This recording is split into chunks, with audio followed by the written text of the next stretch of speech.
Well, as the city faces a record number of ambulance calls, EMS workers are getting sick, and their biggest fear is bringing that sickness home to their families. CBS 2's Reena Roy is live outside NYU Langone this morning with more on that story. Reena? Well, Chris, absolutely. Healthcare workers, as you said, they are overwhelmed and backed up. We are told last night across the city by 9 p.m. there were more than 6,000 911 calls. That's a higher volume than 9/11. We did 7,253 calls. We broke a record again. This video shows ambulances lined up outside NYU Langone Hospital in Kips Bay. Jamaica Hospital, same thing. There was no room for ambulances. It's congested no matter where you go. When I left Brookdale Hospital, there was about maybe 15 ambulances outside waiting to be triaged. CBS 2 has shown you how packed Brookdale Hospital in Brooklyn is.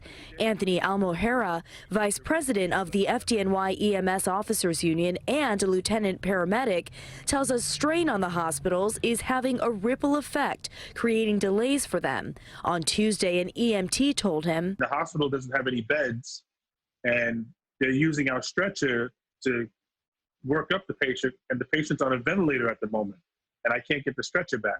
They're hoping temporary hospitals constructed and the USNS Comfort will free up beds at these hard-hit hospitals. And Tuesday, FEMA sent 250 ambulances and about 500 EMTs and paramedics from out of state to help. The FDNY says 282 members have tested positive for coronavirus. 20% of EMS are out sick. EMS members are concerned about potentially infecting their families when they go home. They're either sleeping in their cars, or they're sleeping at the station. The union and FDNY say members can now apply for lodging with the city, alleviating one issue. As for another, if you are not seriously sick, if you are not having a true emergency, stay home. Save 911 for those true emergencies. They're worried if the call numbers continue to break records, they may have a hard time catching up.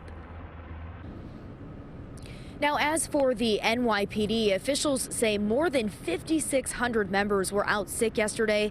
That's about 15% of the entire force, and more than 1,000 uniform members have tested positive for the virus. We are live in Kips Bay in Manhattan this morning. Reena Roy, CBS 2 News. Okay, Reena, thank you. And of course, we wish all of those first responders our very best for a speedy recovery. And as Reena mentioned in her piece, some of that much needed relief appears to be on its way to New York City to help with the transport of patients. One of our crews spotted several out-of-town ambulances on the Cross Island Parkway earlier this morning. So the cavalry is on its way. We hope they get here soon. We thank them, though, for being here in this much needed time.